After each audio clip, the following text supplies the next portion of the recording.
welcome to your award-winning The Reasons I'm Broke podcast, bringing you the reasons we're broke every single week through news and headlines ranging from comics, movies, TV, video games, and more.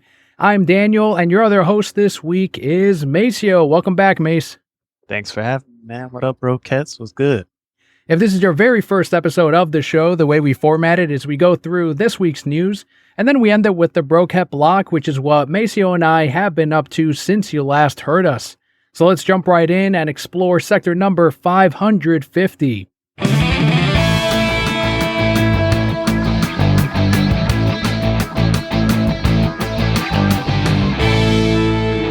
We've got quite a bit of video game news this week, as in a Kotaku interview that went up last week, a GameStop employee walked off the job and closed up shop.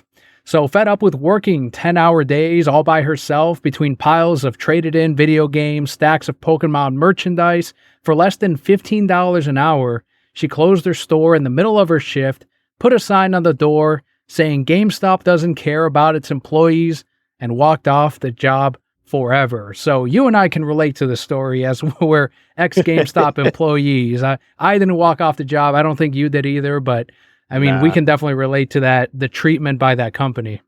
Yeah. And see, that's the shit with GameStop is that when 9 times out of 10, if you work there, you got put on by somebody that you met. Either you met the store manager or you met a friend that knew the store manager, and you got along with the people that you worked with so well that you didn't want to leave. Like things would happen and you would stay because, oh, that's my man, that's my homie, that's a friend. You hang out with the people you work with outside of work. Like that was us. And you get so attached to the people that work there that you kind of excuse how shitty the work conditions were. Like for example, like at the store we worked at, I got robbed at gunpoint. I worked the rest of the day. I didn't go home. Like normally that some shit like that happens to you and man, go home. I was still there because I'm like, yo, my friend was in the store working with me, and I'm worried about him. I'm like, oh man, is he good? I'm good. We can keep working. Like that's the type of shit that goes on there. So the crazy shit is that how long was the store closed? Because I would assume if they were working for $15 an hour and they weren't a manager, unless they conflated it, because we all know that store managers, they were salary at GameStop. So they kind of just worked them like crazy. But as this person said, they worked 10-hour shifts. So if you factor in, like maybe, let's say you get paid $60,000 or $70,000 a year, but then you're working 10-hour shifts 6 days a week, because a lot of times they would mandate the store manager be there 6 days a week. You add all that time up, it might actually add up to $15 an hour, low key. But if this employee like actually got paid $15 an hour for real, then that must have been like a third key or assistant manager. And the story, she had demoted herself from manager because of all the shit that was going on. And I don't blame her. We know store managers get absolutely screwed. So it makes sense to just drop yourself down. Nah, I'm good. I'll just be the assistant.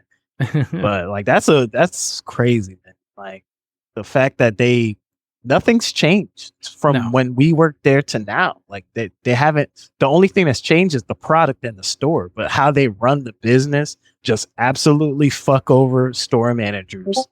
Assistant managers get a drop in the bucket from store manager, and then everybody under them might as well not exist, especially now with the amount of cost cutting that they have going on. I'm sure each store, unless it's like a super busy store, they probably got a manager, assistant manager, and then maybe one employee, maybe two that work like 20 hours a week. I like that you hit it on the head of, yeah, there was so much stuff that we went through as employees that we would stick around for our managers, our friends, like you were saying. And with the turnover that's happening everywhere, like especially at GameStop, I'm sure that's not an exception. how attached would they really even get anyway with some of the people they're working with today? I mean, they're seeing their friends, their buddies, anyone that they made a connection with leave in less than a year. It's like, all right, what am I sticking around for, really? Other than probably the manager. I remember I've done things for my manager at that period or during that time because it's like, all right, I know that they're here, like you were saying, on their day off or they're here from open to close, and then they're staying after close because they've got a bunch of projects or there's a bunch of trade-ins or any of that shit, and they need to take care of it. When the DMs were coming into town, I mean, forget about it. They were there almost every day, making sure that the store was clean, top to bottom. But with all of that gone, there's really no reason to stay at GameStop. Not at all, man. Like the amount of times where I was there and my manager would be there and I would just be like, bro, go home. Like, I got it. Just go home, bro. Don't even worry about it. Because I'm like, dude, I know you. Like, you were here last night. You worked from open all the way to close. You don't need to be here for the last 30 minutes. We're good. Like, the money's counted up. I'll clean up the store. What, like any of that type of shit. Cause it's like, that's my man that like, I'm friends with him. Like, I'm gonna go to the bar with him this weekend. Like, I'm not, so you look out. And when you have such little amount of employees working at that point, what's the point? Like, I'm doing all of this for 3 people. I could still be friends with these 3 people, and I'm gonna convince them to quit too. Like, we don't need to be here, bro. Just get us up out of here, man. Let's go get a lot better paying job, something with more hours that's manageable, or something with regular 40 hours a week. And if I feel like working OT, I can. Like, instead of, I have to clock in a 60-hour. Like, that's the type of shit they would do. Remember when they would do their little GameStop conference and they had the store managers go to this GameStop conference where they teach them about all the new games coming out or whatever. Out in Vegas? And yeah, out in Vegas, I think it was. Or it might change every now and then where they do it, but they would have all the store managers go out, and then they would just tell the assistant manager, all right, man, you working 55 hours this week. Like, what? Just mandated 55 hours. Why? Because the store manager had to work 55 hours. He's not there. She's not there. So now you got to do it. Yeah. Like, yeah. And what?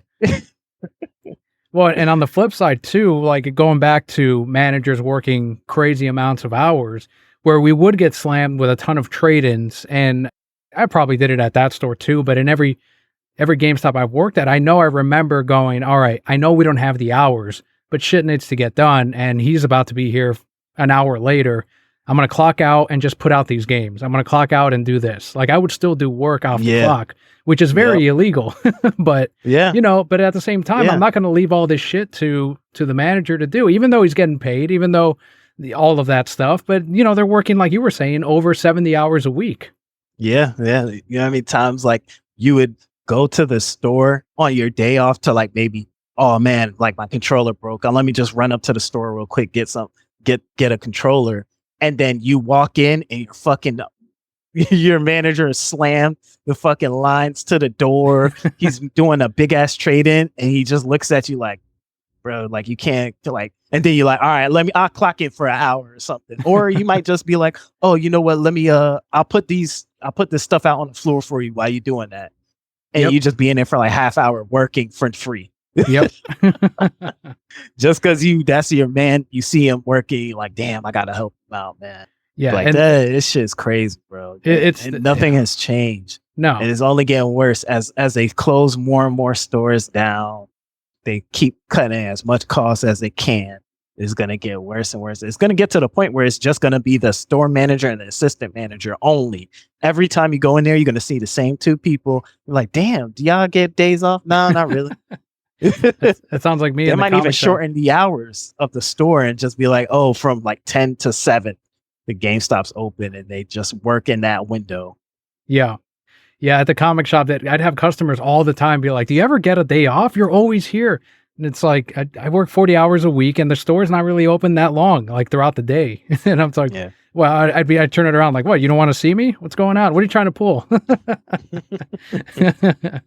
Yeah, that game, like you said, it's going to continue with this like GameStop, and they don't care because they're producing new people every day. New people are born every day that eventually are going to grow up. If GameStop's still around, that are like, oh, I want to work at a video game store. That sounds cool as hell. And they'll just hire the next fucking guy that thinks working at GameStop is a good idea. And this is all going to keep happening born every minute.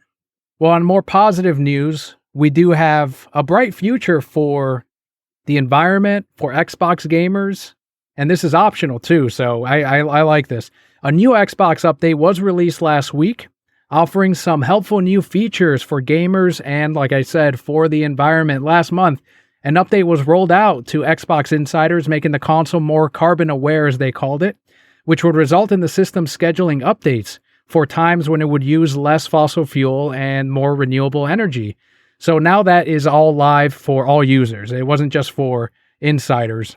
And it could save you a bit of money as well. So you can save on electric bill by having this option on. And again, users can keep the current settings or choose the new method. This one ended up being a bit controversial for some gamers. They were saying that it was restrictive in some ways still, but you can still turn it off anyway, right? I don't really see a downside to it. There's no downside. The only pushback I saw about this was from the people that like to say woke in every sentence.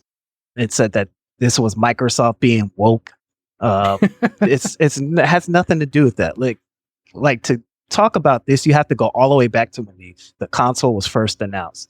It started off when the console first came out, when the Series X and Series S first came out. People realized that the console switches on so fast, like literally within 2 seconds. For a lot of people, the console will cut on. You turn on the console and it turns on faster than your TV. Like you're already at the home screen. And a lot of people wondered because they looked at the PS5 compared to the Series X, and the PS5 would take at least 5 to 7 seconds to cut on standby versus the Xbox cutting on in like 2 seconds. So they're like, what the fuck is Microsoft doing that's so much faster than Sony? Well, what they were doing was practically running the Xbox on in the lowest power state it possibly could be in. But like the processor was running, the GPU was running, all of that stuff was running. So it was still using like triple the amount of power of a PS5 when you had it in standby. And then the turn it completely off was off. And nobody used that mode because that still took about 20 to 25 seconds. Now you fast forward until about sometime in late 2021, they made an update where turning it off completely, if you turned it off completely and then you turned your Series X or Series S back on, it would cut on in like 10 seconds. So that was such a update that people were like, well, I don't want to waste a whole bunch of power in standby mode now that the console could turn on in 10 seconds. But I'm going to keep it in standby mode because it actually updates the console. It updates my games when they receive updates. So they kept that there. Then you fast forward 5 more months. Now we're in like in the middle of 2022. They made it so that when you turn the Series X and S off, it'll turn off. And then sometime late at night, or in the time frame where you don't use the console, it'll cut itself back on for like a short period of time just to check for updates. If you have any updates, it will then switch on to standby mode, do whatever it has to do, download everything it needs to download, update the console, and shut itself back off, all the way completely off. So it's using very little energy. Nice. So they kept doing these incremental updates to save people energy, to save people power, so they don't have to keep it in that standby mode. And then to cut down even further, they realized that some of the startup was already done, but the animation that played before the startup was longer than the actual startup of the console. So they shortened that animation to be around the same amount of time that it takes for the console to cut off. So then that shaves off another 2 seconds. So now if you have the console, let's say you unplug the Xbox completely, and then you plug it back in and you turn it on, it can cut on in less than 5 seconds. Holy shit. Which is insane. Yeah. Absolutely insane. So that's great. Yeah, they got it all the way down to that. And now the console actually updates without even going into that standby. It still uses it goes into a slower powered state than standby mode to download updates. So pretty much there's almost no reason to keep your console in standby. The only issue is that a lot of people do run into this, which the console actually doesn't update their games. People been having that bug for ever since the Series S and X have been out. I haven't personally had that bug. All my games update. One thing that they did change is games that you don't play. So if basically Microsoft is kind of looking at what games you play and what games you don't. If you don't play a certain game for months, then it's not going to update. If there is a it doesn't update, because in their eyes, they're like, you're not even playing it. So why let it take up the space on your hard drive? You know, some people, their internet is capped, so they only get like 500 gigabytes. Why am I going to download a 40 gigabyte update for you if you don't even play the game? Yeah. So those are things that might be the reason why people get those bugs. But in my opinion, like, this is an intelligent thing. Everybody should do it if you have a Series X. I like that they changed it. And that was the antithesis of the people complaining about the woke culture, is that it wasn't an opt-in, it was an opt-out. So before you had to opt in to the energy saver, completely shut off your console. Now it's you have to opt out of that. And so that was their way to make that was their way to make it so that you are saving energy. Everybody's saving energy. Yeah. Yeah, like unless you care enough and then opt out of it, like you were saying. I don't see the problem. There's no downside to this, like you were saying. Saves me money, saves everyone money, conserves energy, and it just makes these things more efficient. And it's a good thing that they'll probably carry on to their next system.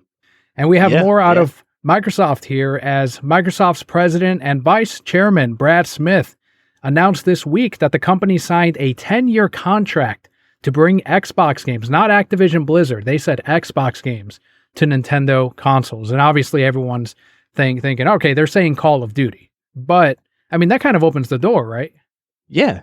This opens the door to a lot more games. And basically, to me, this seems more like any of our smaller type games, maybe like something like a Hi-Fi Rush that just came out on Series X and Series S a couple of weeks ago. Something like that, or something like games that are already coming out, like Ori and the Blind Forest, Ori, Will of Wisp, all the Minecraft games. Those are all on the Nintendo Switch. And this could be another way where they say, hey, we're working with Nintendo. We did the whole thing with GoldenEye, 007 Remastered, where we're working together to get games on Nintendo. So why not just expand that so they can add more different games that they might not be willing to give to Sony, but they're willing to give it to Nintendo, because they feel like Nintendo is its like own world. Like that's not a competition. They're in their own world, their own box. And which is true. Like Nintendo is never going to jump in and have an online service like Xbox Live or PlayStation or Steam. They're never going to be the ones to champion games like Grand Theft Auto. Like that's not going to happen. So when you have that split where Nintendo just says, hey, this is the type of console we're going to make, and these are the type of games we like to have on it.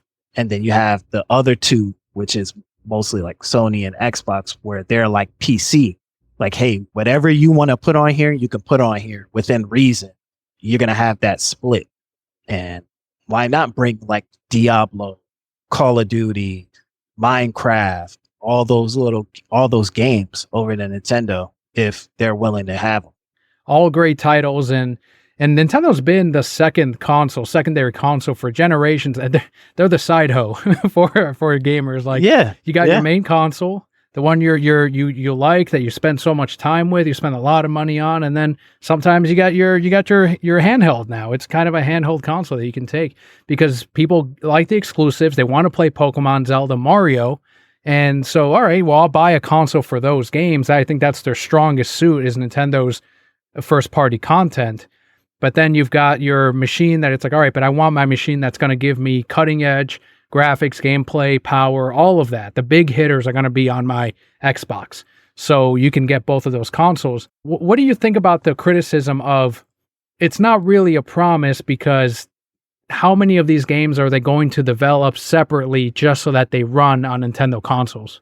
I wouldn't really worry about that because it's a 10-year contract and the Switch isn't going to be the main console for 10 years. Like eventually, sometime soon, whether it's this year, next year, the year after that, they're coming out with a new Switch that's going to be more powerful, that can handle the games. But even then, like Nintendo Switch already has those cloud versions of games.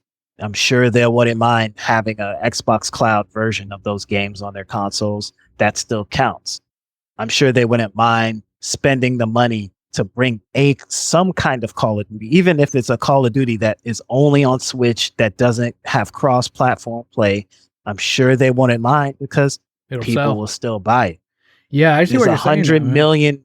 100 million Switches out there. I wasn't even thinking about the cloud gaming because in a future console, we know Microsoft and Nintendo are playing nicer than they ever have, I think, at least from what I'm seeing. And I'm still waiting for it. Make Game Pass available on that too. Like, let's play the weaker games on the next console, whatever Nintendo's next thing is, which I don't think it's going to match the power of the next Xbox or even the current one.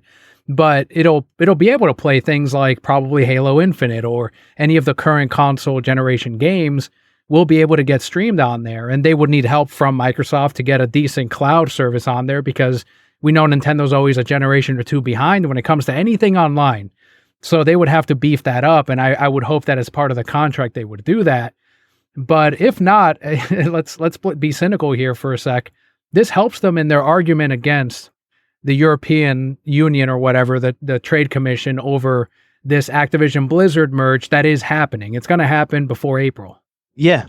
This is definitely another bullet that they can put in the gun to say, look, like Nintendo's working with us. They sold more consoles than both of us.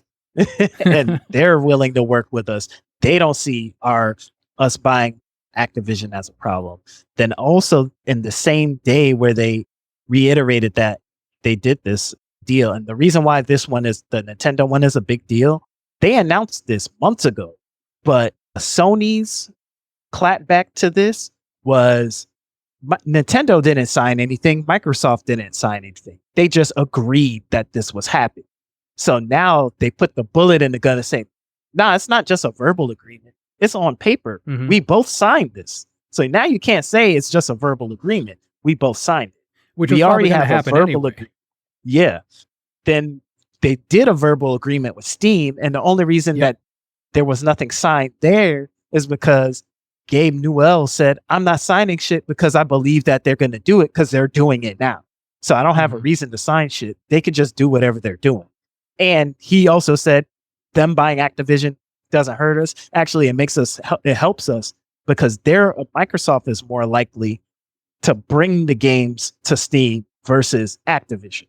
Yep. Activision is more likely to make their own launcher and make you buy the game on their shit because every single big publisher did it. EA did it. Ubisoft did it.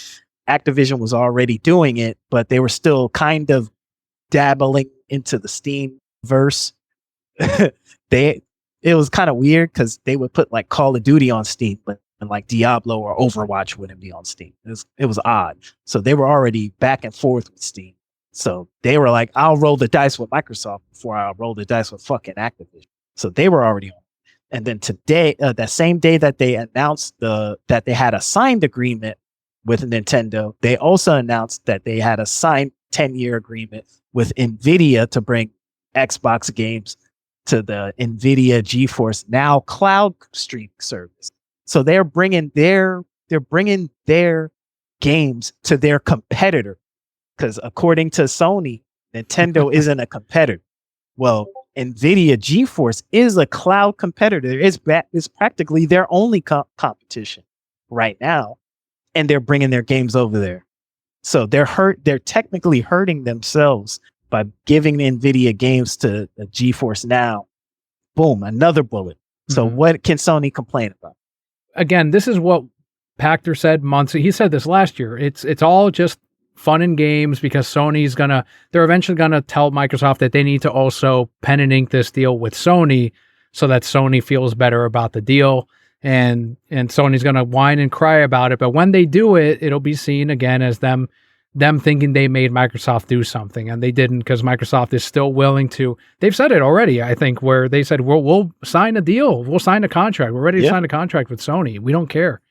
Brad Smith literally says, "I walk around with the contract and the contract in my in an envelope on my person, just waiting for them to call me back, and so I can just here you go." They need to trick them into it, like slip it into a check at a restaurant or something, thinking they're signing off on the receipt. They need to figure something like that out. Yeah, it's a given. It's happening. And we'll be covering it hopefully before or by the time you're on next. Yeah. Here's a good thing with Hogwarts Legacy before we get into some shaky ground on it. According to Hogwarts Legacy developer Avalanche Software, there are currently no plans to release DLC for the game. So Hogwarts Legacy is currently available on PC, Xbox Series S, Xbox Series X, and other consoles. And then on April 4th, it will also be available on the Xbox One. A lot of gamers were praising this move because a lot of people still feel that some content is left behind specifically to sell to you later, and that this wasn't something that they had in mind that they wanted to do. It also means they're not doing Quidditch, which is, I know, something Scott and I were talking about of, okay, if you're going to do Quidditch and put it into the game, it needs to be its own mechanic. It needs to have, it's like its own sports game, and you really need to take your time on it. So that's good that they're not just going to throw it in as DLC, because you would want something like that to be saved for the sequel, just like they did with the Arkham games or Arkham Asylum. Everyone's like, I want to drive the Batmobile, or Arkham City, I want to drive the Batmobile. So then they saved it for Arkham Knight, and then that's where you got the full mechanics. They reworked the city so that you can drive around the city. And they're taking great care with Hogwarts Legacy as well. They even said so themselves. They're like, we're not worried about DLC. We want to work on continuing to polish what's there right now. I like both of those, where they're saying like, hey, there's stuff in the game right now that's not all the way there that we want to make sure it gets shored up. And that's great. But if they don't have plans to do DLC now, then you're not going to see any DLC for over a year, because that's just how video game development works. If they don't have anything in the plans, usually DLC is stuff that they couldn't finish or they had ideas about, and they're like, damn, the scope of this, we can't fit it into the game before it releases. So we're hey, like, you 5 people work on this, work on that. Like, we're going to finish up the game. You guys work on that. Like, whoever's written the story for the game, that part's done. So they're like, write the story for the DLC, get rocking on that. And the fact that they don't have any plans, they don't have anyone working on anything, that's kind of a shame, because that means this Hogwarts Legacy is just going to be, this is the game for the foreseeable future. It might never have DLC. You would, at this point, you would either want to hear that they're working on DLC or that they're working on Legacy 2. Otherwise, like, you're just going to stick with what we have, which is fine. I mean, Elden Ring pretty much had no DLC for a whole year, and people still bought the shit out of that. I think they just announced the other day that they sold 20 million copies. Yeah. So it could work. It could definitely work, but it's a disappointment for people who, they're like one and done gamers. They beat the game and then that's it. And they're not going to pretty much think about it for another year or two. They might come back and say, oh, you know what? I'm going to replay that. But DLC is a way to keep people engaged for sure. I do think Legacy 2 seems to be the plan right now, because I don't know about you, but it is way more successful than I anticipated seeing this come out. Obviously, there was a lot of controversy over people saying they were going to boycott the game, and then it turns out that they didn't, or they all watched it on Twitch because it broke records on Twitch for most streamed and most viewed game. So they were like, I'm not buying this, but I'm going to watch the shit out of it. So they were watching it on Twitch. And so I don't even think the developers of this game thought that this would do as well as it did, because I think if they knew, holy shit, we have a ton of pre-orders or whatever, a lot of buzz behind it, there would have been DLC in the works already. And since there isn't, I think they got, it was a pleasant surprise for them. especially this being a Warner Brothers game where no one's watching them anyway. Like no one's minding anything. It's just a fucking Wild West over there with all the movies, games, and shows. Everything's in flux after the buyout. So they were probably left out in the desert too of like, all right, well, let's just do the best game we can. And it sounds like they did. It's difficult for single player games. I don't think too much of single player games when it comes to sales.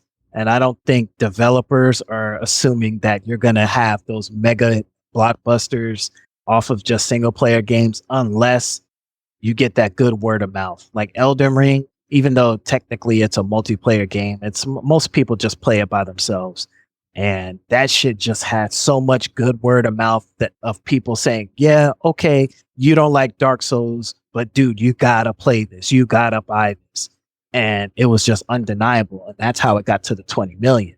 And that's pretty much the same feeling that I'm getting with Hogwarts Legacy, where people consistently bring up, yo, you gotta play it. Yo, you gotta buy it. I know you don't know shit about Harry Potter, but you gotta play it. And the only other people that are saying the opposite are people that feel like whatever J.K. Rowling stands for, believes in, speaks about, or have said about certain groups, if you're in that group and you don't want to participate, those are the only people that I've heard say, don't buy the game. That's it. I haven't heard anybody that's played the game that said, dude, this shit is ass. Don't buy it. It's terrible. I haven't heard a single negative. The graphics, the music, the game, the story, the animation, everything. I've only heard good things. So like they got a hit. I hope it does what it needs to do, because Warner Brothers, man, these games that they got coming out,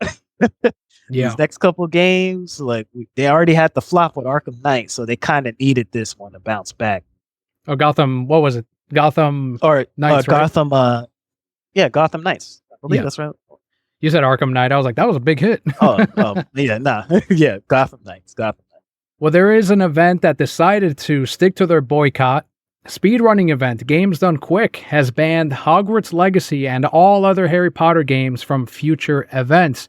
According to the QDQ site, it says, quote, Hogwarts Legacy and all of the other games on the list have content, views, or an origin that we have deemed unsuitable for our stream, end quote. So they previously hosted the Summer Games Done Quick 2022, which raised over $3 million for the charity Doctors Without Borders.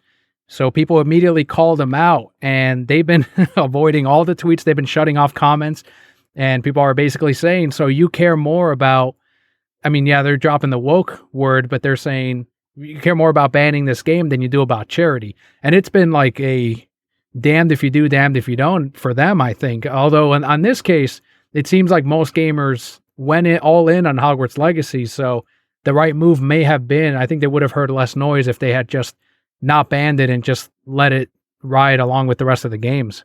See, and this is the thing. Like, I've been kind of out of the loop with GDQ for a minute. I was like, I used to always tune in. Probably, I haven't tuned in maybe for the last 3 or 4 years, but I don't remember Harry Potter games actually even being like the shit that people wanted to watch. It usually wasn't a Harry Potter game at all. Maybe 1 or 2 that you might see either at a Summer Games Done Quick or just the regular GDQ. So they low key didn't even have to announce this. They could have just not had have Hogwarts Legacy. One, it's a brand new game. So they probably don't have a huge speed running community behind it. So they could have easily just hid behind, hey, it's a new game. There's not really a lot of hype behind it when it comes to speed running. So we're not gonna have thing like you would have to come to them with an interesting plot or an interesting run for them to be like, all right, we'll put you on. I don't know if there's any entertaining speed runners that are even running the game. And that's one of the things, like it's not only just speed running that has to be good. The person that's doing it is talking on the mic. Mm-hmm. They have to be entertaining. Yeah. So they could have just hid behind that and quietly not had any other Harry Potter games if they didn't have any Harry Potter speed runs prior. They could have just hid behind it like that. Say, hey, We haven't had any Harry Potter speed runs for the past 3 years. Hogwarts Legacy is a new game. It doesn't have a lot of speed runners. So we're just going to hold off maybe next time. And then when next time comes around, oh, well, maybe next time. And then the person at that point probably like, man, you know what? I don't even give a fuck no more. I'm not going to go. Yeah, and then that could have been the end of it. They could have just quietly said, the fact that they went out loud and said it, now people are going to look at you like, hey, there's a lot of hype behind this game. There's a lot of people that watch this game. That's money that you're leaving out on the table that could have went to Doctors Without Borders. Sure. Or even if you flip it like they did with the charity shirt, like the release the Snyder Cut shirt that showed up on the Harley Quinn show. If they had flipped this instead of like, okay, all donations that we get, special donations for when we're streaming the Legacy, all donations here will go to this LGBTQ plus charity. And then that way you can still host the game and then you satisfy the people, even though they might still be upset that, whoa, you're still streaming this game. And it's like, okay, but look, we're also helping. I think that might have been a good thing to do if they cared about charity. I want to say one streamer actually did that. They were like, listen, I want to play the game. I want to play the game. So what I'm going to do is if you donate during my stream while I'm playing the shit, I'm just donating the money to charity, to LGBT. Like there's ways you can do it. For example, same thing with this Atomic Hearts game. That's this Russian game. They're saying it's backed by Russia, blah, blah, blah, blah, blah. We're supporting Ukraine. So one of the guys that did the music for that game, he just said, hey, whatever money I'm supposed to make off this, I'm donating it to Ukraine. Boom. Like, that's all you got to do. You don't have to get canceled. Nobody has to do anything, a big show of how they're banning something. You could just do it and then flip it. That is it. We're solving problems here. Shit. We're not even in PR. But sometimes it's easier to see these things after the fact. You can never anticipate how people or what people will react to. And that includes this next news story on Rocksteady's latest, as at this week's Sony's State of Play broadcast, which I didn't even know happened, I didn't hear much noise about it, it was revealed that Suicide Squad Kill the Justice League game will require an online connection even when playing on solo mode. This is something gamers do not like. And this is some people will point to like, well, what about cloud gaming? And it's like, this is very different than cloud gaming. This is going to hurt the international gamers that don't have a steady or even any internet. Yeah. This hurts people in America. There's plenty of places in America with trash. They're trying to get that shored up with the whole infrastructure bill. Until then, there's plenty of people that just don't have the internet to deal with this. And it's dumb. I don't like it for this game. One of Microsoft's exclusives, Redfall, also has the same stupid ass online, have to have online. Like, it's dumb, man. It's really stupid. If I want to play the game offline, it should be an easy switch. You turn on the game on the start menu, you hit A, you hit start, you hit X, whatever it is, and then it pops up online or offline. Offline. You play the fucking game. That's it. Yeah, but they don't want to give you that option. They want you to be online all the time, to get loot, to do all the stuff, to buy more product, buy DLC. Yeah. It's all about whatever season pass they want to sell you. Because if you could play it offline, what the fuck do you need a season pass for? It's all about the season pass. It's all about microtransactions, whatever things they can sell you, and that's sad because. Like you said, it's about the loot. I don't think so, because there's games like Diablo, Borderlands that have loot that you don't need to be online to do that for. Like that has nothing to do with it. It's just they want you to stay online. When it comes to PC games, stay online to make sure that you're not stealing the game.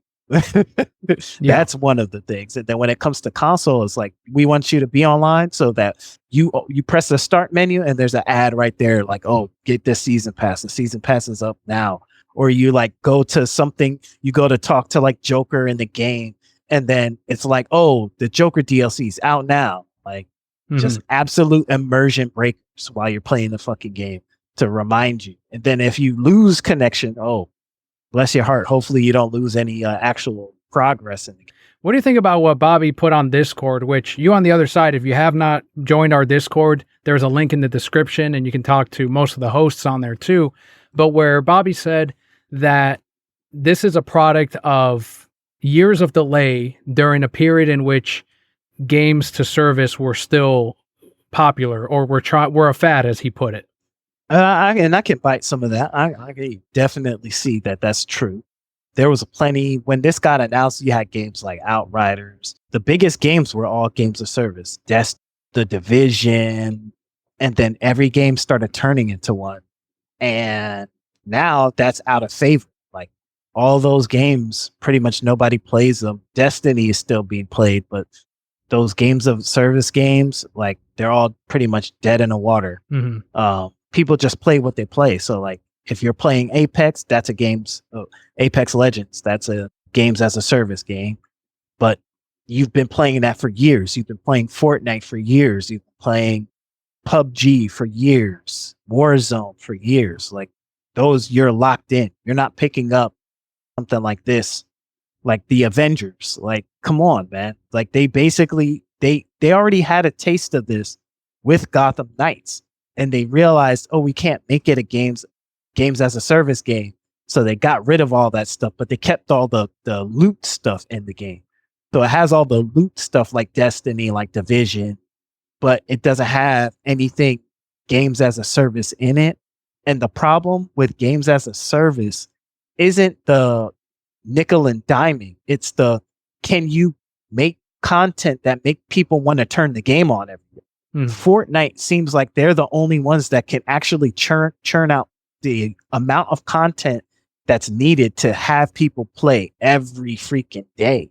Like they update the game with something new damn near every week.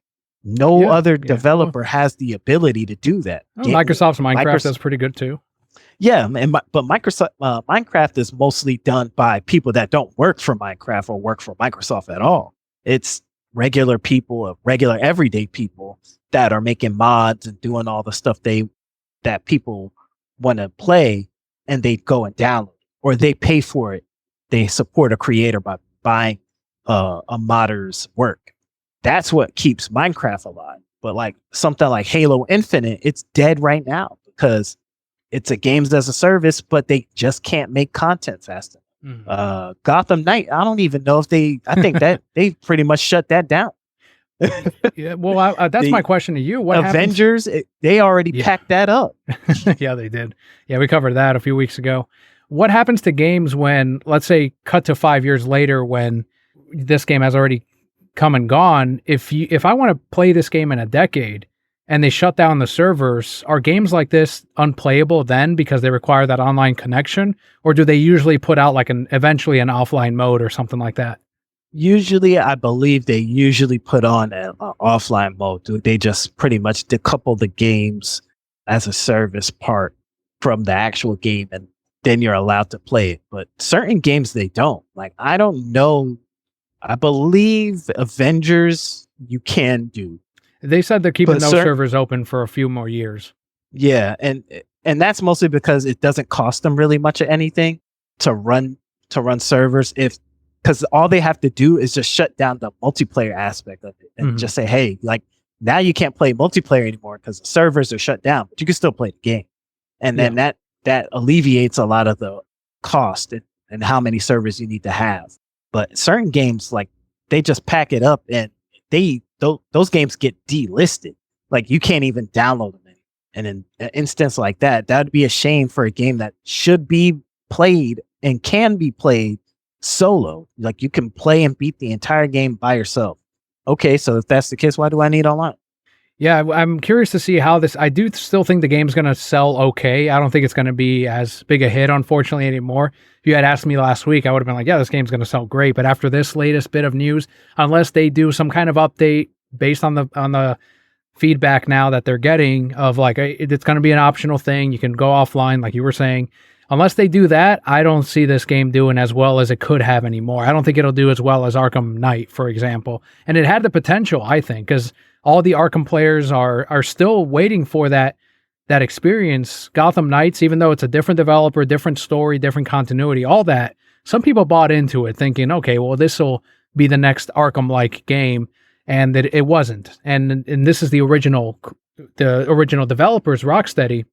So we know that it's going to be at least a solid game, But with this behind it now, it's going to turn off a lot of players, including myself. Like my hype went down quickly for that, unfortunately, after this was announced.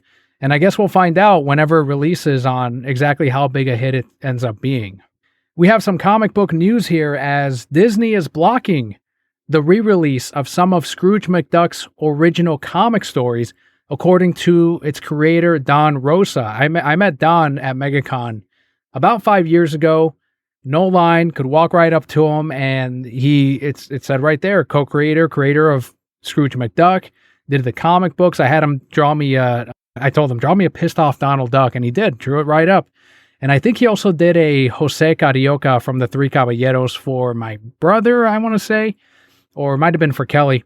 But a very nice guy, old grumpy guy, and I'm like, man, this is where Scrooge McDuck comes from. and if anyone gets to meet him, definitely visit his table. But I'd always see in previews when I was managing the comic shop of, I think it was Dark Horse or IDW, would re-release these collections of the Don Rosa, Uncle Scrooge comic books. And I had this subscriber who was like 80 years old who'd say, he was like, man, I need you to please order me each hardcover as it comes out. My current comic shop, for some reason, they just can't do it, and they always forget. I'm like, all right, I got you. So I would put a reminder every month to check for the latest hardcovers, and they'd publish them in volumes and collections. Well, that's all stopping, as according to Rosa in his private Facebook group, he said, quote, as part of its ongoing commitment to diversity and inclusion, the Walt Disney Company is in the process of reviewing their library of stories. As a result of this, some stories that do not align with their values will no longer be published. This applies to two of your classic stories, The Richest Duck in the World and The Dream of a Lifetime, end quote. And I'm guessing this is something that they just noticed because they were licensing out Scrooge McDuck. Like, they didn't care who was publishing them. They're like, these old comic stories, it's no one young is buying these. And that's the truth. It was people my age and older that were buying them. And I have The Richest Duck in the World as a trade paperback, and I didn't think anything of it. But now that this came out, I'm like, okay, I can see, I guess, how this could be controversial. There's a story in there of Scrooge visiting a native land, and there's ducks there that have an amalgam of different traits, like Native American, African, Aztec, Mayan, and they're like an amalgam of all those things. They're darker looking characters, right? And he goes there, interacts with them. They do the thing with the spear throwing, and they're going to eat them. And I think one of the ducks steals stuff from them, like the gold. They do the Mayan thing where they take their gold. And I think it's implied that that's how Scrooge McDuck gets some of his wealth, which could be seen as a thing. But I don't know what your take is on this, but if they choose to publish these, I think they should go the route of what Warner Brothers did with the Tom and Jerry Blu-ray of put out a disclaimer on the front of the comic or whatever and saying this is a product of its time and we've preserved it as it was originally published. That's actually what they did with the Tom and Jerry Blu-rays. There's a screen that comes up for 10 seconds that says exactly that. And what do you think about this? Because I don't know. I don't see any, even if they release these, I don't think there'd be any kickback from any young readers because they're not reading this stuff. Yeah, like it's that, plus it's like technically like Disney isn't the one creating it, like they're not the ones that's selling it. I'm sure they get paid or whatever. Yeah, they get a cut of that. Giving it, yeah, like it. And as you said, like no one's young picking these things up, so like they could have just left it alone. And it's one of those things where like if Don Rosa wasn't around, like thank God that he is, but if he wasn't, they wouldn't even announce that they weren't doing this. You just wouldn't see them come out anymore. But the fact that they're not doing it, the only reason we're hearing about this is probably because Don Rosa has to also sign off on these, or maybe he might go to these like IDW or whoever to be like, hey, like, oh, I want to do this with the Scrooge McDuck story, blah, blah, blah, blah, blah. And then Disney's like, oh yeah, like, damn, like we were hoping you wouldn't come back. Like they're probably thinking like, fuck, man, now we got to tell them why we're not going to do this shit.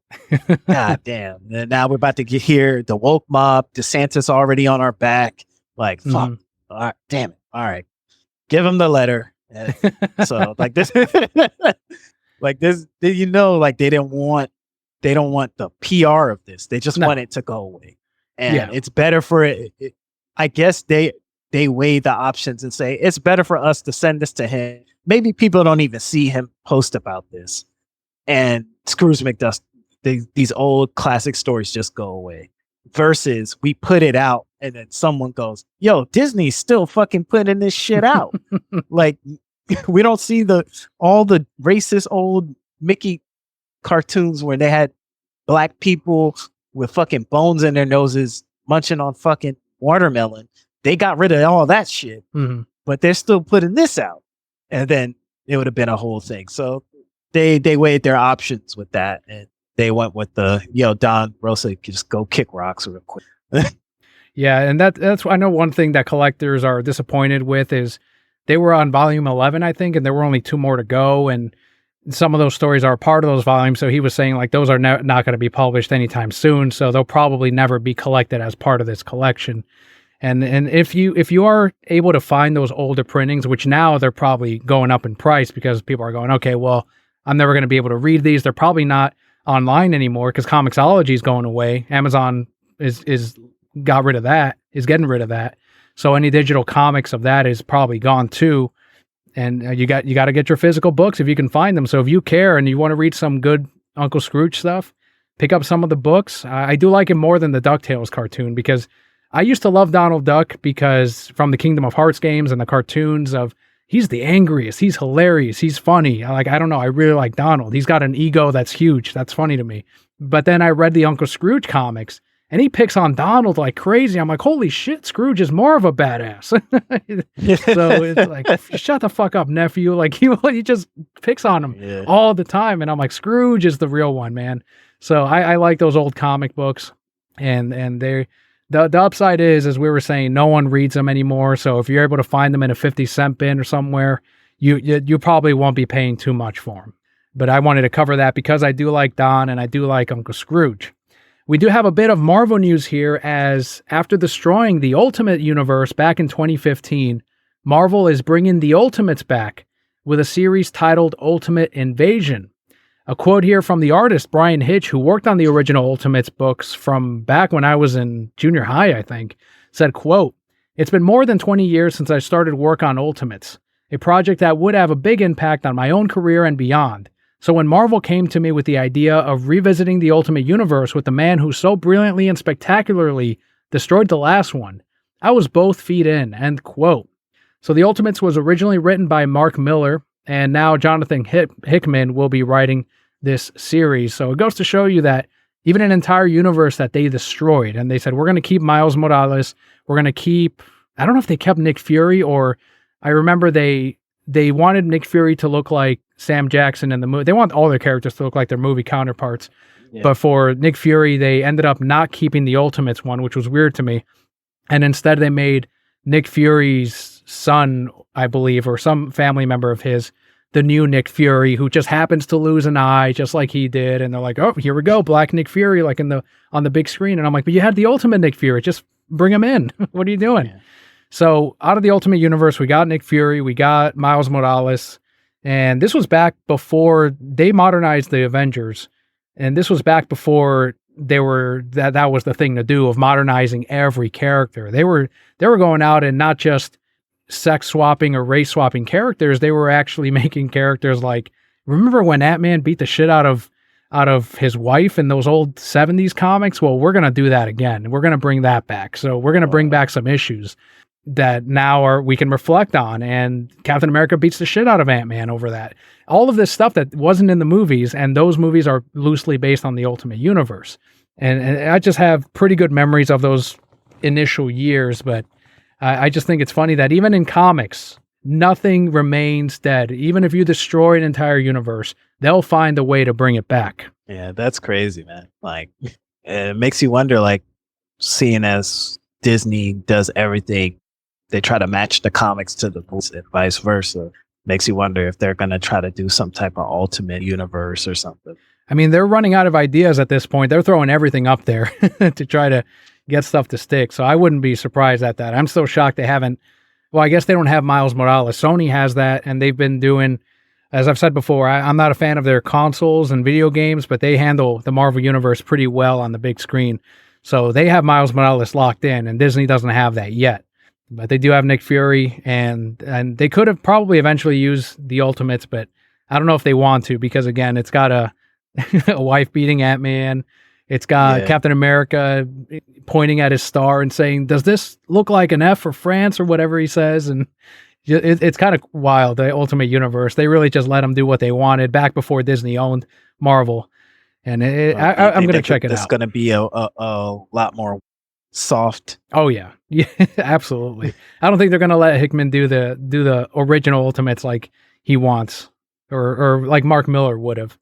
But I will check it out. Maybe we'll get some new versions of some other Ultimate characters, and I am actually gonna read it. One of the few Marvel books that I'm gonna check out. Did you? I don't know if you saw. Did you watch I Am Legend back when it released? Oh yeah, of course. First appearance of Batman v Superman on the. There's a big board on there. But they're did you ever see the alternate ending to it? I've heard about it, but I've never actually watched it. I didn't own the DVD. Yeah, I think that's where I saw it. And now it's up on YouTube. You can watch it. But the theatrical ending, after they, I believe, test screened it, the original ending was one of the, I think they're vampires. I don't really know what to call those creatures, but they have a disease that they're all their own community, right? They're like vampires or something. He's experimenting on one of the captured creatures to try to find the cure. And he is able to find a cure on this creature, and his spouse of the monster, it just wants her back. So then Will Smith slowly brings out the body. She's okay, she's alive, because they all think that he killed her. Kind of like Army of the Dead in a way. And puts her out, and then they don't kill Will Smith. There's like a peace there between the two. Like they just wanted their family member back, and that's how the movie ends. To many, anticlimactic. So they rewrote it, they reshot it to where he tackles the vampires and explodes, like he has a grenade on him or something. Yeah.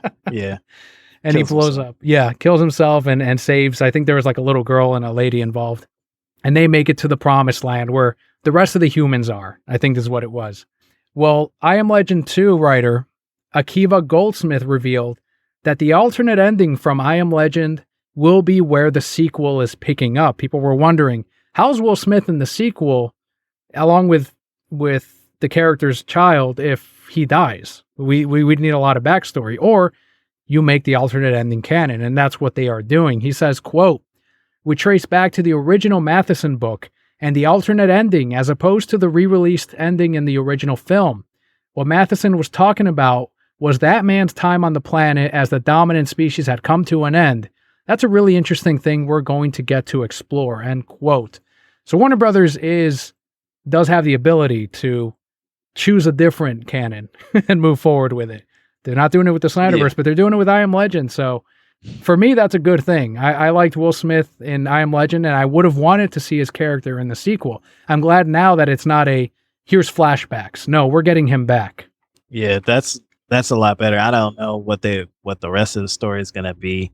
I don't know that I like I probably would have been with the test audience and been like, dude, this ending sucks. Like, what the fuck? Like, what the fuck happened? So I agree. I like the original re-released ending that doesn't match the book. That sounds better in a book format than it does for sure. So at least we get Will Smith back. That's the upside. We get Will Smith back. If we get Will Smith back, has he been like announced as he's reprising his role? Because that's what caused confusion. Will Smith. Oh, you're talking about after the slap? Yeah, like nothing's set in stone anymore. Like they could just take shit away from you when they want to. So with him saying that they're going back to the original ending, then it's like, okay, Will Smith lives in that. Why else would they go back to that ending? Yeah, so I'm down. I'm down to watch, man. Anything with post-apocalyptic. That's the thing. I don't know much about the book. So was there more than one book? I don't even know. There probably was, especially after that movie came out. Maybe it's like a Jurassic World thing or Jurassic Park thing where, holy shit, that movie was a hit. Let me write a sequel.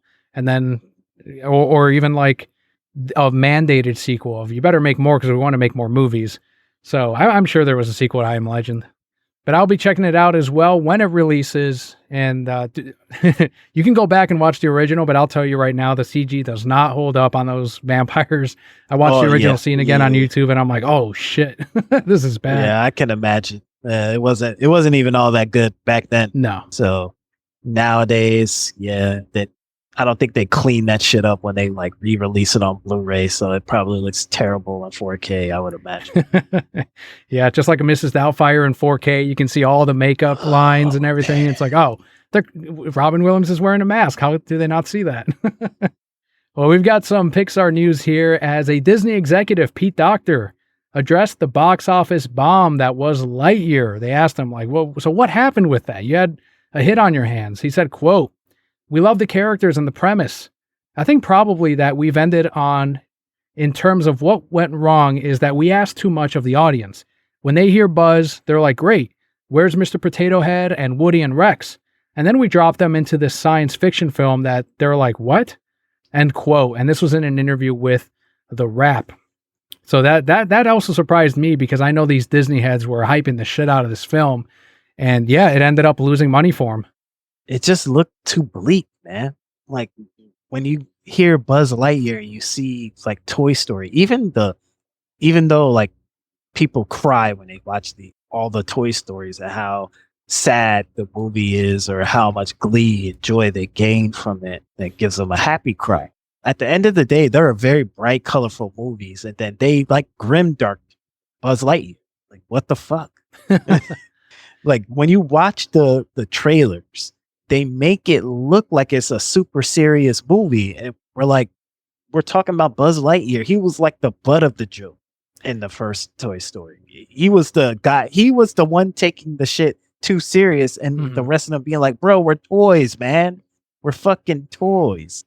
So they took that and then they just said, oh yeah, Buzz Lightyear serious, we're making the movie serious. Like I understand maybe that's good because everything is too much of a joke nowadays. Every fucking movie is a damn near a comedy.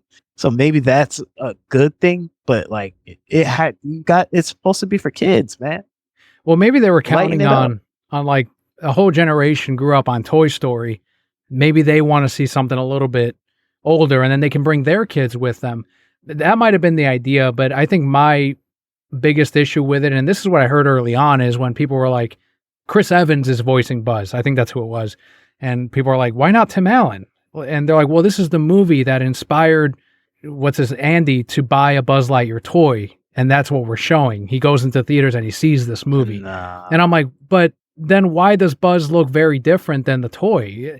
If they were going to do that, then why didn't they make the toy version on the big screen in that story? It should have still been voiced by Tim Allen. It should have looked like Buzz Lightyear, the toy, because they made a fucking toy of the movie supposedly in this universe. And instead they went way different with the look of it. So I guess that did confuse people. I don't know. Like there were a lot of things when you look back on it, probably working against it in that case. Nah, I don't. Like the thought process behind it is like, nah, it just needed to be, it didn't need to be jokey joke Marvel movie, but it definitely needed to be a lot more lighthearted, like they just went way too serious with it. And the visuals reflected that, the music reflected that. So when you go that far in, it just off the trailer, people are going to be like, man, I don't know. Like, I don't know if I want to watch that. It seems too, like a little bit too much. Like it doesn't seem like a fun movie. Watching the trailer doesn't give you that like, oh, this is going to be a fun, like bring the kids with me type thing. So I can kind of see. I don't think it has much to do with the not having Woody and Rex or Mr. Potato Head. That has pretty much, because for a fact that if they did an origin story of Woody, even though he's the sheriff or whatever, like it would have been funny. They would have made it a lot more lighthearted. It would have been very colorful. They wouldn't have made it so serious with Buzz. Well, they're going back to the well because Toy Story 5 is coming, as we covered last week. And they needed to, at the last investors call, after they announced their losses on Disney Plus and subscriber loss, I think they lost 200,000 or something subscribers, 2 million subs. The investors got scared and they're like, hey, Toy Story 5 is coming, relax. So we're getting more Buzz and Allen. Tim Allen's coming back. We're going to get that Buzz back. Nice. And they also, not a good one for MCU either, as Ant-Man and the Wasp: Quantumania scored the second lowest score on Rotten Tomatoes of any MCU movie, number one being The Eternals. You know, longtime brokettes know I don't give a shit about Rotten Tomatoes, but the MCU fans do. So now they do care. They do care. And so now they're going to the whole thing of like, well, who listens to critics? I'm going to judge this for myself. And everyone's saying, yeah, I'm sure you say that when it gets a good score too, don't you? Yeah. And that's what I say on here. I forgot who brought it up where they're like, oh, well, it has a good tomato score. And I'm like, I don't give a shit if it has a good tomato score. I think it might have even been a movie I was excited for, like Army of the Dead. Like, look, it's got a 80%. It's like, I don't care. Even if it's a movie I'm rooting for, I'm going to watch it or not watch it. I don't give a shit about what the score is. I've never once opened up my phone, opened up my computer, and typed in Rotten Tomatoes in the search bar. Like I've never done it. I do not care what goes on there. The only time I hear about Rotten Tomatoes is when either something bad is happening or something good is happening. Like something that's a surprise. Like, oh man, this movie is doing bad on Rotten Tomatoes, or this movie that people thought wasn't going to be all that good is doing amazing on Rotten Tomatoes. I was like, I don't care. What I will say is that from the people that I know that are huge into Marvel movies, I haven't heard them say anything about watching it. And that's not good. No one. It's doing okay at the box office, but there's no word of mouth. That's for sure. I'm not hearing anyone talk about this. Yeah, so we're assuming like a huge drop off from week to week. Probably. Yeah, and people, it's coming out again that some of the VFX artists were overworked. They're coming out and saying they moved a bunch of our team to Wakanda forever, and so we were met with all these deadlines that are unrealistic, and that's why the movie looks like ass. And that's basically what they were saying. They're unfinished films. They patch them later. Beta test. Yeah. Yeah. The everybody in the theater is the beta that whoever buys it on Blu-ray or watches it on demand, they get the true finished 1.2 copy of the movie. Like, that's fucked up. Absolutely fucked up. Though the people that get you the most money are the ones that have to suffer through the garbage. Exactly. And then the people that watch on the back end, they get to see the true original vision of the director. Yeah. But I love this, and some were saying, even in the Snyderverse movement on Twitter, there were a bunch of mutuals were like, well, I guess they're not buying out critics anymore. And I'm like, I think they still are, but they had a bad quarter. They're not gonna, no one's getting paid right now. No one's getting paid. So the critics didn't get their payday and didn't give it a good review. But if they get an up quarter in 3 months, you bet whatever fucking shit comes out from Disney is gonna get 80-90%. It's still happening. They're still getting paid off, and that's why I don't give a shit about Rotten Tomatoes. But I do like to see the whining of like, the same people that are like, well, I'm going to judge it myself. Fuck critics, are the same ones that these words come out of their mouth with the next one when it's getting good reviews. It's getting good reviews. Absolutely. Though. That's always what they say. Oh, it's getting good reviews. It's like they fucking just go wherever the wind blows. That's all it is. Protect the brand. And there's someone here who made off with a shit ton of Warner Brothers Discovery money, as according to The Hollywood Reporter, the long worked on Justice League Dark series from filmmaker J.J. Abrams has been scrapped. J.J. was going to oversee a Justice League Dark franchise at HBO Max, with several series and movies in various stages of development that would tie back to each other, its own little universe on HBO Max. Abrams' Bad Robot production company signed an overall $250 million deal with the former Warner Media, which is now Warner Brothers Discovery, in 2019, but no projects under the deal have surfaced. Obviously, this is a gun cancellation. They plan on moving forward with that universe. This is a leftover from all of the terrible decisions that were happening under Hamada and Emmerich of anyone can make their own fucking universe. And Abrams was like, yeah, I'll take that fucking money. I'll make your shitty movies. And, and nothing has come out of it. That's crazy, bro. 4 years. Not even an HBO Max original. 4 years. Nuts. And then they just wash their hands with them.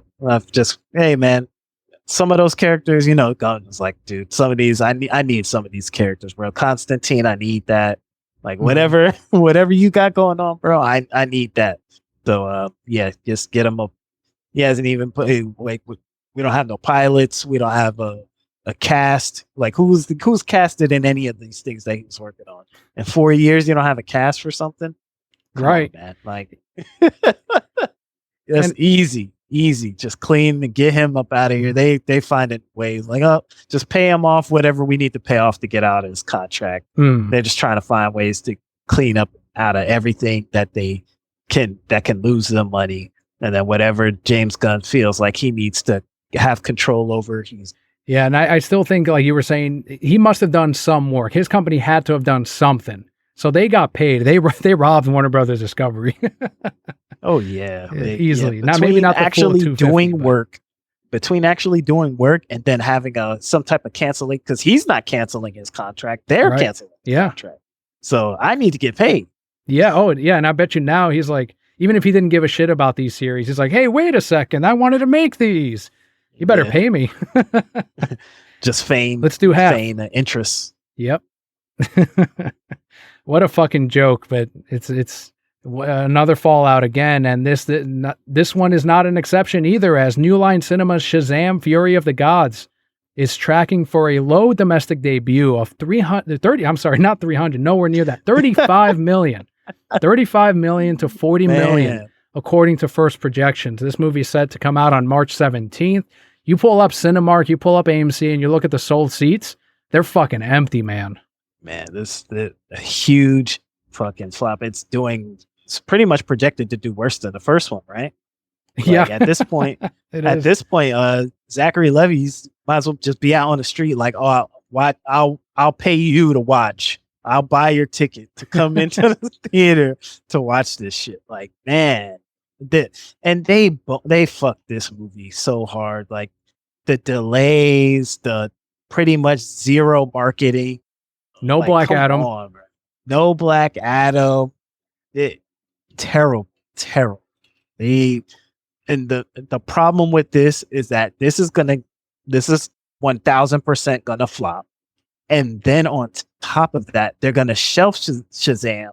People are never gonna want to watch another one in the future because they're just gonna think back to this one and be like, "Yo, wait, you talking about that guy that flopped? That shit, that trash shit that nobody watched? No, I'm not watching that." Mm-hmm. So that's pretty much packed up that character for like 10 years. That's done.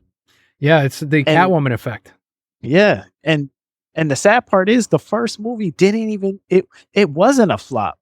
They didn't have to spend as much money to make it, right? So they didn't make like $1 billion. It wasn't like Aquaman, but it made money. It was profitable. Yeah, the first one, and now they got a flop. And who's that on? Is that on James Gunn? Is that on Warner Brothers? Or are they going to just blame the old regime and say, "Oh, it's Toby Emmerich"? Like, how much shit can you blame on this guy? Like, well, y'all have had the company for a year now. I got to tell you, I'm on that last team. Like, if we're playing, I'm unbiased here. Like, truth, I think it's a runoff, man. This was going to flop under the old regime. It's going to flop under the new regime. Same thing with Blue Beetle. That's another. They should have canceled that shit. I think Zaslav made the mistake of not canceling that one. And now we're getting Blue Beetle, and James Gunn has already said those movies are not a part of my universe. So you could also blame James Gunn in a way, because people are saying on Twitter, well, what's the point of watching these if they have nothing to do with his universe? There's not going to be any sequels because we know he doesn't want to make sequels from these.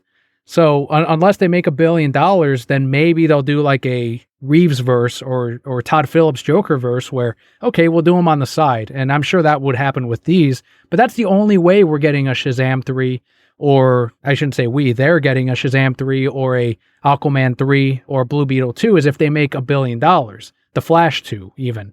So that's one of those things that these were, I think, always destined to flop. Yeah. But that's the crazy part is that they pretty much, they took that Batgirl and just threw it in the trash and said, "Hey man, this is not coming out. We need that tax write-off." But then they're still putting out this shit. So it's like, would they not be able to get a tax write-off on this? That's true. Because this is not going anywhere. This is going to 100% lose them at least $100 million. At least. Yeah, it will. There's nothing appealing. I was telling you at work, there's nothing appealing about the trailer. There's no hook for the general audience, no cool villain. no nothing. It's just them being goofballs. Someone on Twitter said it looks like an SNL sketch or a skit. It just doesn't have anything going for it at all. The general audience doesn't give a shit about it. And that's who that's who they should have tried to get. And instead they've got bots on Twitter that are sucking what's his name's dick, the director, and Zachary Levi. And that's what Warner Brothers is relying on. Warner Brothers Discovery, the old tactics, and it's not going to work. And we'll be covering the flop. Yep, that's what they're doing. Yeah. So what we thinking? Like maybe one month out, maybe 80 mil domestic. Yeah, I don't see any more than 80 after a month. Yeah, because if it doesn't even hit 40 million, if it can't hit 40 million in that first week, and it has zero word of mouth to get people to actually go in and watch it, then they're not gonna. It's gonna drop off like crazy. I wouldn't be surprised the 99% drop off type week to week, and then at that point, it's dead in the water. Mm-hmm. And you'll be sure that they're gonna blame Snyder fans as well, even though they're like you're a small vocal minority. But then when a movie flops, they're like, it's all of your faults for boycott Warner Brothers Discovery. They like to also play with the wind wherever it blows. Yeah, makes no sense. Small minority. Yeah, it's only like 10 of y'all, right? Yeah, that's it. With the bot army. It's only 10 with the bot army. That's somehow right. That's the reason why. We'll make entire films flop though. I like it, and we'll be covering the flop here in a few weeks. Last news story comes out of HBO again, as chairman and CEO of HBO, Casey Bloys, gave Variety a status update on the original projects coming to the service from James Gunn. And this was a quote that we were all like, holy shit, why would you say that? He said, quote, as I talked to James and Peter about it, we're going to develop these things, and hopefully they're all great. If they're not, we'll have other options, and we'll see. End quote. What does that mean? That is a nuts quote. Hopefully they're all great. If they're not, like, does this guy have PR staff? Like, what, any type of media training? Like, this is almost as bad as James Gunn's media training, where he's always on Twitter. Yep. If they're great, they're great. If they're not, we got some other shit. Maybe we'll do like a Wire. Do a new Wire prequel to the Wire or some shit. Harley Quinn isn't doing half bad. People are really enjoying The Last of Us. We're gonna do another season of that. So I mean, if his shit flops, it flops. But we got other shit going to the service, so we're cool. Like, what? Sounds like a guy who is not billions in debt. Like this should be a quote from a successful company. Like, that's all right. We've got this other shit. But you're in debt, man. He should be selling this. He should be doing some The Rock level hype on this shit. Yeah, like he said that as if, like, how Netflix has a million of those garbage reality TV shows. It's like, oh, well, this reality TV show doesn't do too hot. I mean, we still got like The Witcher and this and this and this. And, like, nah, that's actually HBO Max don't really got much going on, brother. Like, yeah. And these shows ain't gonna be cheap either, unless if you really cheap out, you go to CW route with terrible CGI and shit. Like, these shows are gonna be very expensive. So it's not gonna be. We have other options. It's gonna be fuck. We're right. We're bankrupt. When we do our quarterly earnings, and we're like, damn, we lost 100 mil because these shows didn't bring anything, didn't get any extra streams.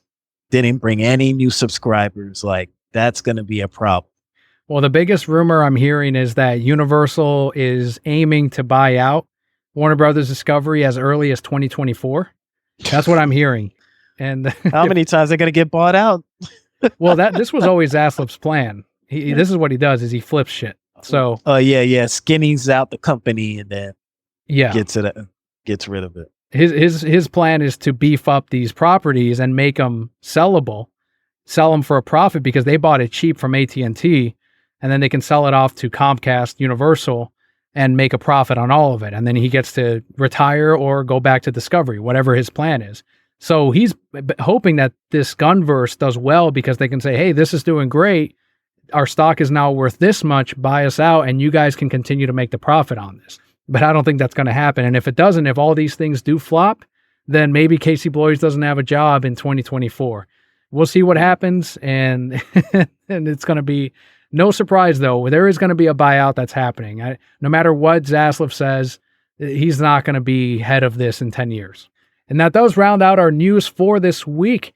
We do have a comment from Adrian referring to last week's episode on Patreon. He said, quote, "The only Metroid Prime I know is from Super Smash Bros.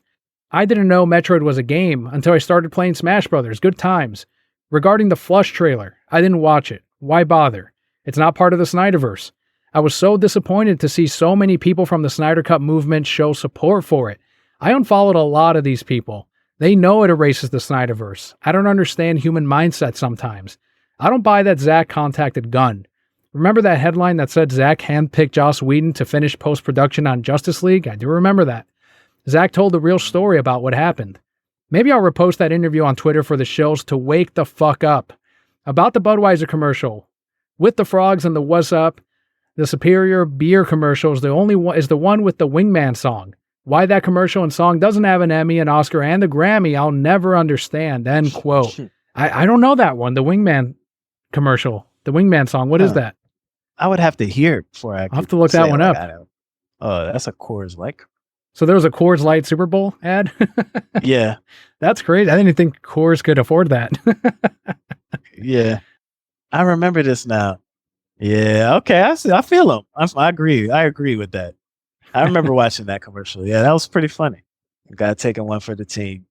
I still like the What's Up, that's a classic. Do you have a favorite Super Bowl commercial? Not off the top of my head. Off the top of my head, nah. Like, I don't even really pay attention to the commercials, honestly, when I watch the Super Bowl like that. The only one that stood out to me this year was the Tubi commercial, because it made everyone think that something's wrong with the TV, including my wife, which is hilarious. Because I'm like, our TV shit doesn't really look like that. So I don't know. And literally neither of us had the remote in our hands. We're just sitting there watching TV. And she's like, "What the fuck? Am I sitting on the remote?" I'm like, "No, that's a fucking commercial." Well, at least they didn't do that Oric commercial where the roach is going across the TV and people were throwing shit at their TV and breaking them. Yeah, I don't. Hey, if a roach crawled across my TV, I'm not throwing shit. Like, I'm just watching TV. Remember people panicked and shit? Like, yeah, throwing shoes. That's nuts. I'm with Makes you. You wonder if they saw a roach just crawling on a wall, they're just gonna fling their shoe at it. Like, you wouldn't get up and just try to kill it, or people are animals, dude. Nuts. We're very fearful creatures, man.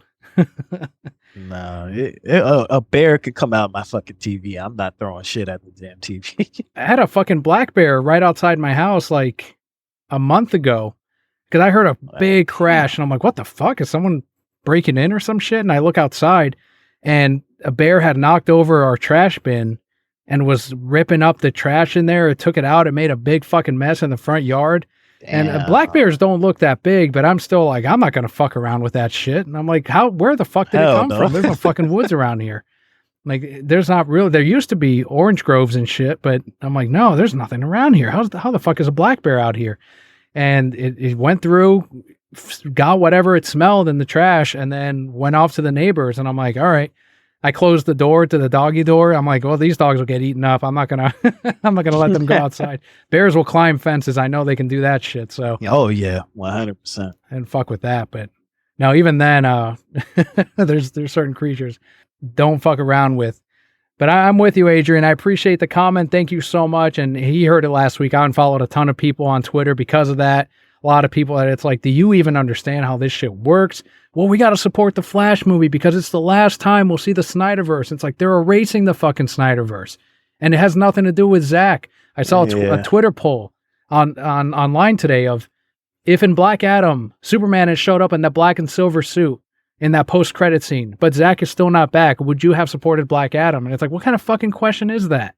What? If Zack's not back, it's not the Snyderverse. It doesn't matter. I don't give a shit if they say all of this shit is canon, because that's still a debate on Twitter. Like, well, they're saying the Flash is canon. It doesn't matter if it's canon or not to the Zack Snyder's Justice League. If Zack's not back, none of that shit matters.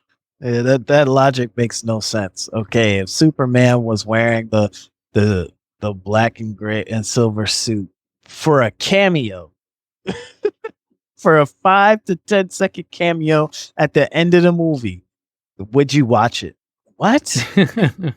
Like, do people really think before they like put shit on Twitter? Clearly not. No. Then on top of that, they already said there's no more Snyderverse. Zack Snyder's not coming back. It doesn't matter what the fuck you do with the Flash. Like, the Flash is basically either the Warner Brothers makes money off of it or they don't. That's all it is. Either way, they're washing their hands. If it makes money, great. If it doesn't, great. Like, it don't matter. They're just putting out whatever they have to put out because they can't tax write off it for whatever reason. Right. Yeah, this is not a Warner Brothers Discovery production, and nothing hinges on the success or non-success of this Flash film. That's all it is. If anything, if you give money to the Flash, you're supporting the plot of it erases the Snyderverse. Like, that's all that's doing. There's only a downside to going and seeing the Flash. So it just doesn't make any sense, and I don't know why it's still a question. The last thing I will say is on Smash Brothers with Metroid being in there, I know there's some characters too that I'm like, Fire Emblem. I didn't recognize the Fire Emblem characters because there was no Fire Emblem in the US. I don't believe so until the game came out, and then they started releasing Fire Emblem. So there's a couple characters from the cast that I did not recognize from gaming. And I was like, oh shit, okay. So I can sort of see how, Metroid Samus being the first time you see her is in Smash Brothers, or in my case, Fire Emblem. And even kids today, I'm sure, with some of those trophies that come out and you have like the Galaga ship or whatever come out, even Pac-Man, like I bet you there's some kids that don't recognize Pac-Man. Oh yeah. The most recent like Pac-Man game that you would say would be for like younger people is like one of them like 3D Pac-Man world games from like the GameCube era. Like, yep. If you're fucking 10 years old, you don't know what the fuck Pac-Man is. The most you might know is if you're like, your parents brought you to fucking Dave and Buster's to play that 4-player one. Like, you don't know what fucking Pac-Man is. Absolutely zero clue. I knew Metroid because I actually played it, but those Fire Emblem like, I didn't know what the fuck Marth was. Like, who the fuck is that? Right. I never played those games. I was like, oh, who is that guy? But for the most part, all the other Nintendo characters, like, like King D, Donkey Kong, and Diddy Kong, like, played Donkey Kong Country, so I know those characters. So maybe a couple of those new Pokemon I didn't know because I stopped playing Pokemon. Oh yeah, after, that's like, true. Ruby. Other than that, like I know pretty much all of, like, I even know the fucking Wii Fit train. Like, I seen someone play that game before, so I actually know that. But still, those Fire Emblem characters, like, I don't know. What's Buddy with the wings? Oh, you're talking about Icarus? Pit. Yeah, from Kid Icarus. Oh, Pit. Yeah, I never played Kid Icarus, so I didn't know what that was. Yeah, that's another one. You're right. A lot of good characters though in there. Huge cast. And thank you, Adrian, again for your comments. If you too would like to support the show, head on over to patreon.com/thereasonsimmbroke. And we always appreciate the comments, whether it's on Patreon, Twitter, Facebook, or on our website. There's a little contact us tab at thereasonsimbroke.com. Let's head on over into our final segment. That is the Broke Hep Block. What's been going on with Macio and I since you last heard us? So there was a pretty big event at AEW last week, but before we go into that, how's you been, Macio? What have you been up to in the last month and a half? I haven't really been up to much. Been playing Fortnite mostly. Me and my wife, we started playing Back for Blood on Game Pass with my sister-in-law and her boyfriend. So we've been playing a little bit of that. But it's mostly just been playing Fortnite, working. I purchased a new bike. I'm a bike cool. commuter, so the lighter one? A new bike. Yeah, way fucking lighter. Way lighter. It's a single speed, but since it's so much lighter than my old bike, like, it flies. So I'll be wrenching on that over the weekend, getting it nice and ready for the next week. Put on my hell yeah accessories and shit on it. So I'm is definitely it Fortnite excited themed? No. No. We need to get you a Fortnite helmet. I do need to get a new helmet, low key. My helmet is pretty nasty. It's such a cheap helmet too, because I got it from like Target or whatever. And it's such a piece of shit, cheap helmet that is already breaking away. So probably sometime by the summer after I sweat like a couple of summer days in that thing, it'll be like time to get rid of it. But nah, just a regular old plain black bike. But that thing flies, so I'm definitely excited about that. But other than that, man, just been chilling, just grinding out this season pass. I'm sure when I get out of here, I'll go into the living room. My wife will probably be playing some Fortnite. Yeah, definitely. I wouldn't be surprised if she's already on there grinding out challenges or something. Yeah, man. Does your new bike have a bell, a little ring, like a little bell? I have one on my old bike that I'm going to transfer over. All right. Well, we'll upgrade you to one with like a little speaker. It'll be like one of the Fortnite, whatever the Fortnite dance song is. Like we'll have that playing out of it. Like Leo has a Jurassic Park one, and it's got the Dimorphodon or whatever it's called, the Metrodon, the one that kills Newman in the first movie, and it's got its roar as part of the little speaker. Wow. And that's like the button that he hits, and it's a Dimorphodon. So we'll get you something like that for Fortnite, and it'll be a process. I still love that, man. I don't know if I've told you before, but you're like a 90s protagonist at the opening credits of a movie like made for teens. You know how they're always riding their bike at the beginning of the film and they're going through the city? Yeah. That's you every morning. I'm always like, he's a 90s protagonist right there. Somebody brought up, it's like on that Jack Ryan show on Amazon Prime. And like in that show, he like rides his bike to work. But it's funny because like he works for like the CIA or whatever. And he just pulls up the bike and just puts it in a rack, no lock, no nothing, just drops it off in there and just walks in. I'm like, I don't give a fuck if that thing is outside the fucking CIA with a big ass sign that says like Central Intelligence Agency on the outside. That shit is getting stolen. Oh, bro. yeah. Like people don't read. Man. Like it's not like he went inside of a garage or anything. It's just a bike rack in front of the fucking building. Like they're stealing that shit, no problem. Like absolutely. Come on. Well, that's good to hear that things are steady for you. I mean, consistency is good, man. That's good. And I'm excited to see your new bike. You're going to be like, oh shit, that's it.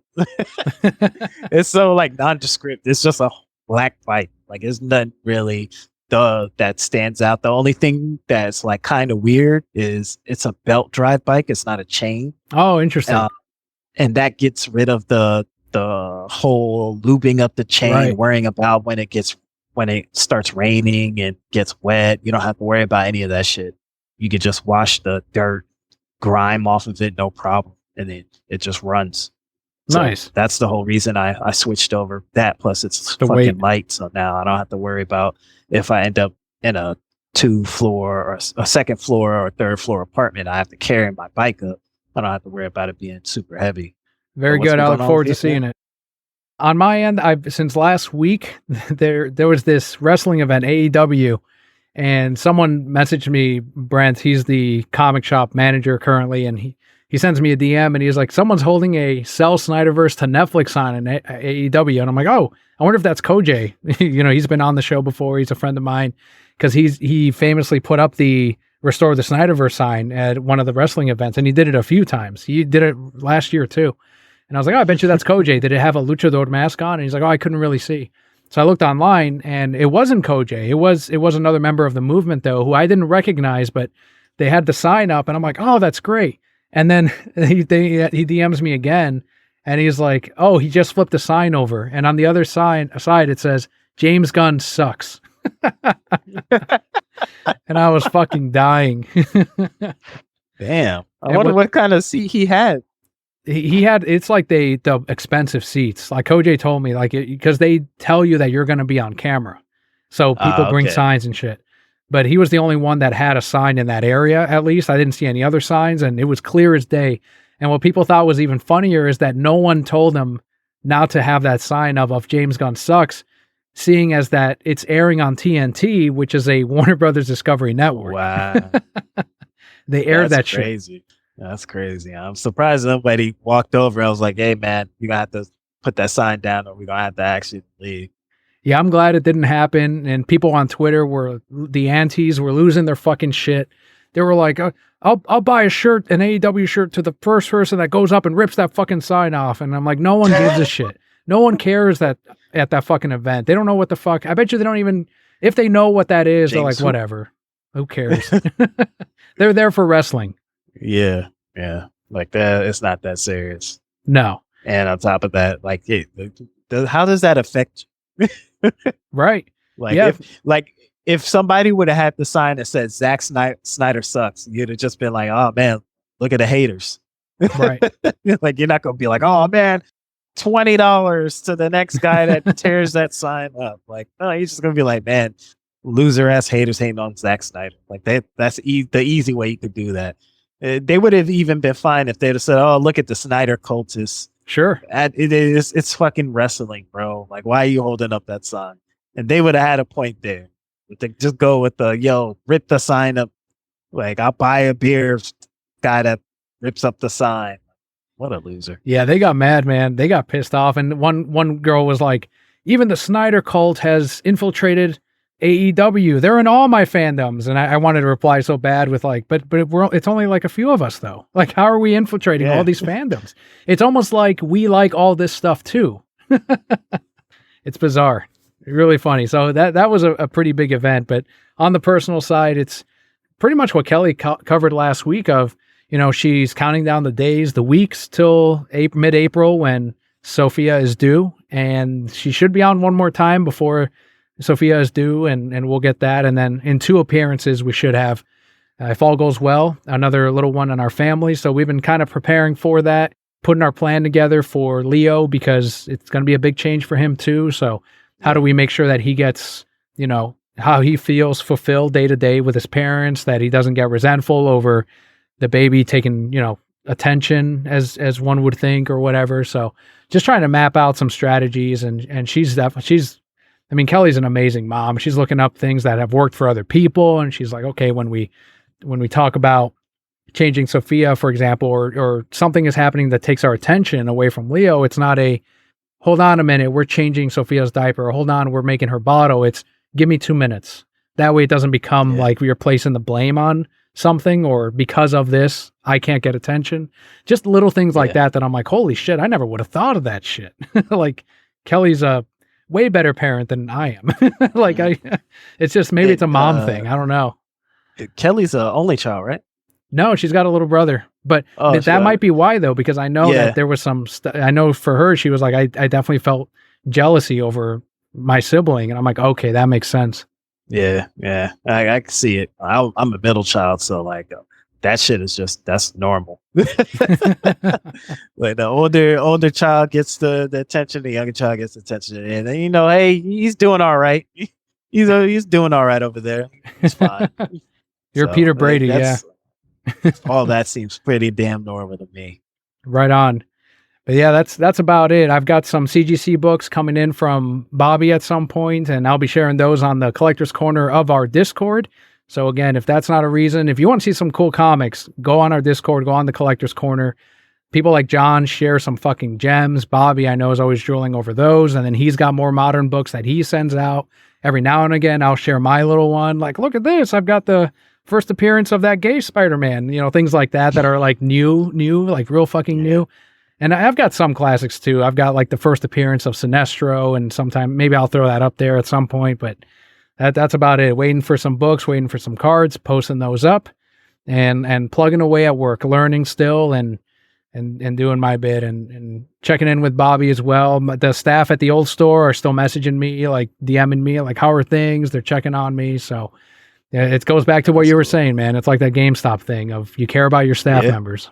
Yeah. Once you get that, you get cool people, man, and they get used to seeing you, especially if you actually bust your ass at work. Yeah, that makes people want to be cool with you even more. So it's one of those things where once you get that attachment, it's like, man, you want to make sure that they're still doing well and everything's going well for them.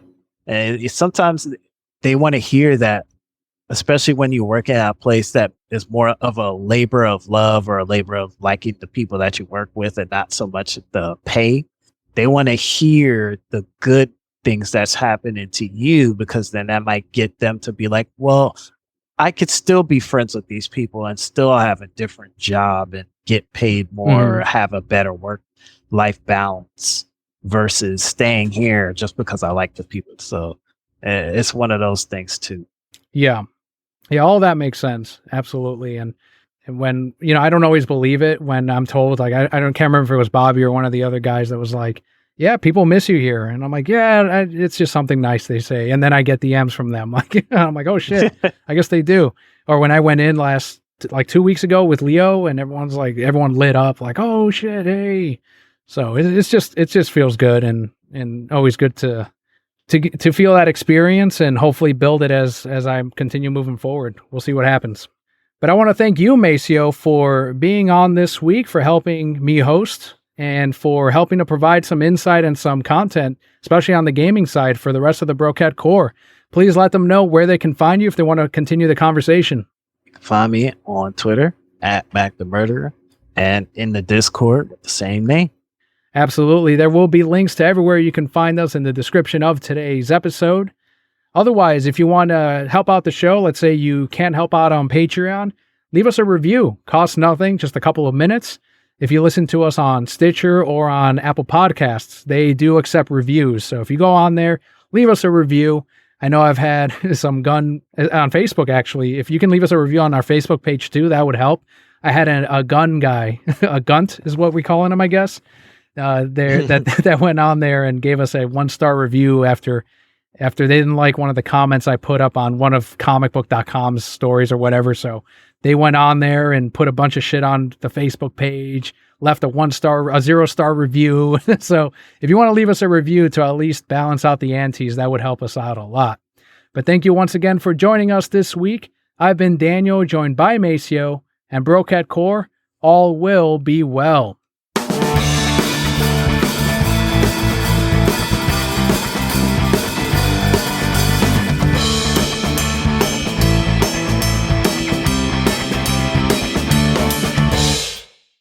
So on the next Smash Brothers, Macio, how likely is it that we'll get Halo himself as a playable character finally? I mean, they've been kind of been quiet with the third-party characters, but I mean, they got Snake, and they don't seem to really be. Minecraft Steve's in there now. Well, yeah. So I think now it would have been cool if it would have came in before Halo Infinite, but now that Halo Infinite flopped so hard, I wouldn't be surprised if they're thinking like, who cares about my Master Chief? Like, oh come on, man, he's iconic.